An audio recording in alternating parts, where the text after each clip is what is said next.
نحمدہ و نصلی علی رسولہ الکریم اما بعد فاعوذ باللہ من الشیطان الرجیم بسم اللہ الرحمن الرحیم۔ نبی کریم صلی اللہ علیہ وآلہ وسلم کے چچاؤں اور اہل عیال کے تذکرہ کے سلسلہ میں ابو لہب بن عبد المطلب کا تذکرہ۔ صحیح بخاری میں یہ روایت موجود ہے کہ نبی کریم صلی اللہ علیہ وآلہ وسلم کی پاک ولادت باسعادت کی خبر جب ابو لہب کی لونڈی صوبیہ اس کے پاس لے کر آئی اور اپنے بھتیجے کی ولادت کی خوشی سن کر اس نے صوبیہ کو آزاد کر دیا۔ اگرچہ ابو لہب کی موت کفر پر ہوئی ہے اور اس کی مذمت میں پوری سورت لہب نازل ہوئی، لیکن میلاد مصطفیٰ ولادت مصطفیٰ صلی اللہ علیہ وآلہ وسلم کی پیدائش کی خوشی میں اس نے جس انگلی کے اشارے سے صوبیہ کو آزاد فرمایا اور خوشی کا اظہار کیا، بعد از مرگ اللہ پاک ہر پیر والے دن اس انگلی سے اس کو ایک گھونٹ پانی پلاتا ہے، جس سے اس کی عذاب میں کمی واقع ہوتی ہے۔ نبی پاک صلی اللہ علیہ وآلہ وسلم کے دوسرے چچاؤں کی طرح ابو لہب بھی شروع میں آپ سے محبت کا برتاؤ کرتا۔ نبی پاک صلی اللہ علیہ وسلم کی ولادت کے 7ویں روز جب حضرت عبد المطلب رضی اللہ تعالیٰ عنہ نے تمام قریش کو جمع کر کے عقیقہ کیا تو ابو لہب بھی اس تقریب میں خوشی خوشی شریک تھا۔ ان 7 دنوں میں ابو لہب کی آزاد کردہ لونڈی صوبیہ نے کئی بار نبی کریم صلی اللہ علیہ وآلہ وسلم کو دودھ پلایا۔ حضرت عبد المطلب جب حرم شریف میں حاضری کے لیے جاتے تو کعبہ کے سائے میں ان کے لیے مخصوص نشستگاہ بنائی جاتی اور جس پر کسی بڑے سے بڑے آدمی کی مجال نہ تھی کہ وہ اس پر قدم رکھ سکے، حتیٰ کہ ان کے کسی بیٹے کی بھی یہ جرت نہ تھی۔ وہ سب نشست سے دور ہٹ کر بیٹھتے تھے، لیکن نبی پاک صلی اللہ علیہ وآلہ وسلم جب تشریف لاتے تو بے جھجک اپنی ذی وقار دادا کی نشست پر بیٹھ جاتے۔ ایک بار ابو لہب اور ایک دو دوسرے چچاؤں نے آپ کو ایسا کرنے سے منع کیا تو حضرت عبد المطلب رضی اللہ تعالیٰ عنہ نے اپنے بیٹوں سے فرمایا، میرے اس بچے کو مت روکو اور اس کو آگے آنے دو، باخدا اس کی بڑی شان ہے، یہ بڑا عظیم المرتبت ہوگا۔ ابو لہب اپنے دوسرے بھائیوں کے ساتھ حرب الفجار میں بھی شریک تھا۔ اس جنگ میں قریش کے ہر قبیلے کا الگ الگ فوجی دستہ تھا۔ بنو ہاشم کے دستے کی سربراہ زبیر بن عبد المطلب تھے، جبکہ قریش اور تمام حلیف قبائلوں کا سپہ سالار حرب بن امیہ تھا۔ ابو لہب اپنے بھائی زبیر بن عبد المطلب کی کمان میں بڑے جوش و خروش سے اس لڑائی میں شریک تھا۔ ام المومنین حضرت خدیجہ الکبریٰ رضی اللہ تعالیٰ عنہا کے ساتھ نبی پاک صلی اللہ علیہ وآلہ وسلم کے نکاح کی تقریب میں بھی حضرت عبد المطلب کے تمام بیٹے اور تمام قابل تذکرہ افراد مدعو تھے، ان میں ابو لہب بھی شریک تھا۔ یہاں تک ابو لہب آپ سے محبت کرنے والا دکھائی دیتا تھا، مگر جو ہی میرے پیارے نبی کریم صلی اللہ علیہ وآلہ وسلم نے اعلان نبوت فرمایا اور دعوت حق دینا شروع کی اور دعوت اسلام دیتے ہیں تو یہ چچا دشمنی پر اتر آتا ہے، اور بعثت کے بعد 3 سال کا عرصہ خاموشی سے تبلیغ کرتے آپ نے گزارا۔ اب وقت آ گیا کہ دعوت توحید کے دائرہ کو وسیع کیا جائے، چنانچہ اللہ تعالیٰ نے اپنے رسول کریم صلی اللہ علیہ وآلہ وسلم کو حکم دیا کہ اپنے قریبی رشتہ داروں کو اسلام کی دعوت دیں۔ اس حکم خداوندی کی تعمیل ضروری تھی، لیکن یہ کوئی آسان کام نہ تھا۔ حضور صلی اللہ علیہ وآلہ وسلم کئی ہفتے تک اس سوچ میں مستغرق رہے اور رات اور دن اسی فکر میں بیت جاتے۔ آپ گھر میں گوشہ نشین رہے۔ اس خاموشی اور عدلت گزینی کے باعث حضور صلی اللہ علیہ وآلہ وسلم کی پھوپھیوں کو یہ اندیشہ لاحق ہو گیا کہ حضور صلی اللہ علیہ وآلہ وسلم کہیں بیمار تو نہیں۔ پیاری اور شفیق پھوپھیاں عیادت کی نیت سے آئیں تو حضور صلی اللہ علیہ وآلہ وسلم نے بتایا کہ میری صحت بالکل ٹھیک ہے، لیکن میں اس سوچ میں کھویا رہتا ہوں کہ اپنے رب کریم کے اس حکم کی تعمیل کیسے کروں۔ انہوں نے عرض کیا کہ بھتیجے، آپ بے شک عبد المطلب کی ساری اولاد کو بلا کر یہ پیغام حق پہنچائیں، لیکن عبد العزیٰ ابو لہب کو نہ بلائیں، وہ آپ صلی اللہ علیہ وآلہ وسلم کی بات نہیں مانے گا۔ دوسرے روز رسول صلی اللہ علیہ وآلہ وسلم نے بنو عبد المطلب کو بلا بھیجا، وہ بھی آئے اور عبد مناف کی اولاد میں سے بھی چند لوگ پہنچ گئے۔ سب کی تعداد تقریباً 45 کے لگ بھگ تھی۔ کھانے کے بعد نبی کریم صلی اللہ علیہ وآلہ وسلم نے ابھی مدہ بیان کرنے کو نہ اٹھے تھے کہ ابو لہب نے گفتگو شروع کر دی۔ اس نے کہا، یہ تمہارے چچا اور چچا زاد بھائی ہیں، اب جو تم کہنا چاہتے ہو کہو، لیکن یہ بات نہ بھولنا کہ تمہاری قوم میں اتنی طاقت نہیں کہ وہ سارے اہل عرب کا مقابلہ کر سکے۔ مناسب تو یہ ہے کہ جو کام تم نے شروع کیا ہے تمہارے قبیلے والے اور قریبی رشتہ دار تمہیں اس سے روک دیں۔ ان کے لیے یہ آسان ہے، بجائے اس کے کہ قریش کے سارے خاندان تمہارے خلاف متحد ہو کر مقابلہ کے لیے کھڑے ہو جائیں اور عرب کے سارے لوگ ان کی تائید کر رہے ہوں۔ اے میرے بھتیجے، کوئی آدمی ایسا فتنہ و فساد کا پیغام لے کر اپنی قوم کے پاس نہیں آیا جس فتنہ و فساد کے پیغام کو لے کر تم آئے ہو، نعوذ باللہ من ذالک۔ ابو لہب کہتا رہا، نبی پاک صلی اللہ علیہ وآلہ وسلم خاموش رہے اور اس مجلس میں کوئی گفتگو نہ فرمائی۔ چند روز کے بعد پھر آپ نے رشتہ داروں کی دعوت فرمائی اور ان کے سامنے اسلام کی دعوت پیش کی۔ دوسرے لوگوں نے تو آپ کو معقول جواب دیا، لیکن ابو لہب نے بڑی رذالت کا ثبوت دیا اور وہ بولا، اے فرزندان عبد المطلب، یہی چیز ہمارے لیے ذلت و رسوائی کا باعث بنے گی۔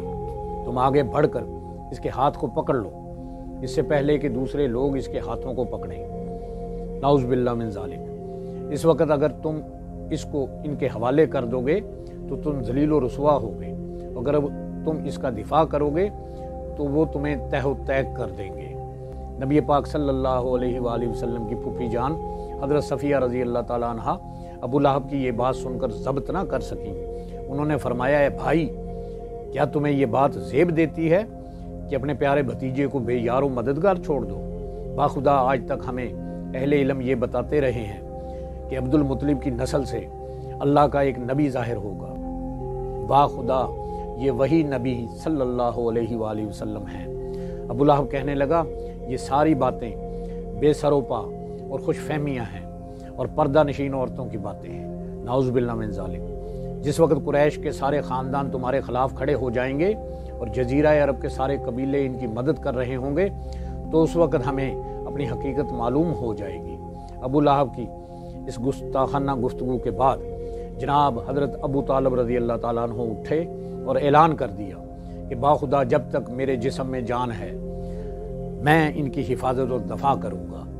ان دو اجتماعات میں صرف عبد المطلب کا خاندان اور قریبی عزیز ہی مدعو تھے۔ اب حضور صلی اللہ علیہ وسلم نے تیسرے اجتماع کا اہتمام فرمایا۔ اس میں قریش کے سارے قبیلوں کو دعوت دی گئی اور صفا کی پہاڑی پر نبی پاک صلی اللہ علیہ وآلہ وسلم نے کھڑے ہو کر سب کو مخاطب فرمایا اور ارشاد فرمایا، حاضرین، اگر میں تمہیں کہوں کہ پہاڑ کی دوسری جانب ایک لشکر تم پر حملہ کرنے کے لیے بڑھتا چلا آ رہا ہے تو کیا تم میری بات تسلیم کر لو گے؟ سارے یک زبان ہو کر بولے، ہم اسے تسلیم کریں گے، کیونکہ آج تک ہم نے آپ کی زبان اقدس سے کبھی ایسی بات نہیں سنی جو غلط ہو۔ اس پر نبی پاک صلی اللہ علیہ وآلہ وسلم نے ارشاد فرمایا، اے گروہ قریش، اپنے آپ کو آگ کے عذاب سے بچاؤ، کیونکہ میں تمہیں اللہ کے عذاب سے نہیں بچا سکتا۔ میں عذاب شدید سے پہلے تمہیں واضح طور پر بر وقت ڈرانے کے لیے بھیجا گیا ہوں۔ حاضرین میں ابو لہب بھی موجود تھا اور اس بدبخت نے آپ کی گفتگو سن کر کہا، نعوذ باللہ من ذالک، تو برباد ہو۔ کیا اس لیے ہمیں آج کے دن جمع کیا تھا؟ اللہ تعالیٰ کے محبوب نے اس گستاخی کا جواب نہ دیا اور اپنے بے پایاں حلم اور اعلیٰ ظرفی کے باعث خاموشی اختیار فرمائی، لیکن آپ کے غیور رب نے اس وقت اس بدبخت اور گستاخ کی مذمت میں ایک پوری سورہ لہب نازل فرما دی۔ تبت یدا ابی لہب، یعنی اے ابو لہب، تیرے دونوں ہاتھ ٹوٹ جائیں۔ جن کی ایک انگلی سے میرے محبوب کی طرف اشارہ کیا وہ خود بھی تباہ و برباد ہو جائیں۔ قریش کے تمام قبیلے جب حضرت صلی اللہ علیہ وآلہ وسلم کی دعوت حق سے نہ روک سکے تو انہوں نے حضرت جناب ابو طالب رضی اللہ تعالیٰ عنہ کو دھمکیاں اور ترغیبات دینا شروع کر دی۔ جناب حضرت ابو طالب رضی اللہ تعالیٰ عنہ کو اس کا بڑا رنج تھا کہ ان کے قریبی عزیز بھی غیروں کی طرح بن چکے ہیں۔ انہوں نے ایک قصیدہ لکھا جس میں بنو ہاشم اور خصوصاً بنو عبد المطلب کے اس عزم کا اظہار کیا کہ وہ اپنے جیتے جی حضرت صلی اللہ علیہ وآلہ وسلم کو قریش کے حوالہ نہ کریں گے۔ اس پر بنو ہاشم اور بنو عبد المطلب دونوں خاندانوں نے وعدہ کیا کہ وہ حضور صلی اللہ علیہ وآلہ وسلم کو کبھی بھی اکیلا نہیں چھوڑیں گے اور ان کے دشمنوں کے سامنے خود سینہ سپر ہو جائیں گے۔ البتہ ابو لہب جو آپ صلی اللہ علیہ وآلہ وسلم کا سگا چاچا اور خاندان بنو ہاشم کا ایک سرکردہ آدمی تھا، اس نے اپنے خاندان کے موقف کے برعکس حضور صلی اللہ علیہ وآلہ وسلم کی عداوت و دشمنی اور کرنے پر اپنی ہر چیز داؤ پر لگانے کی قسم کھا لی۔ اس کی زندگی کا لمحہ لمحہ حضور صلی اللہ علیہ وآلہ وسلم کو دکھ پہنچانے اور صحابہ اکرام رضوان اللہ تعالی علیہم اجمعین پر ظلم و ستم کے پہاڑ توڑنے میں صرف ہونے لگا۔ اس کے اس کام میں اس کی بیوی ام جمیل، جس کا نام عروی بنت حرب بن امیہ تھا، جو ابو سفیان کی بہن تھی، سب سے پیش تھی۔ اس لیے اللہ تعالیٰ نے قرآن پاک میں ابو لہب کے ساتھ اس کی عورت کو بھی عذاب جہنم کا سزاوار قرار دے دیا۔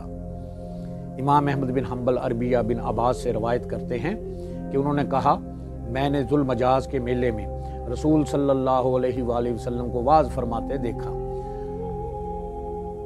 لوگوں کا ہجوم ہے، آپ صلی اللہ علیہ وآلہ وسلم کے پیچھے ایک شخص لگا ہوا ہے جس کی آنکھیں بھینگی اور چہرہ چمکدار ہے، بالوں کی 2 لٹیں اس کے گلے میں لٹکی ہوئی ہیں، وہ بلند آواز سے چیخ رہا ہے، نعوذ باللہ من ذالک، یہ شخص بے دین ہے، کاذب ہے۔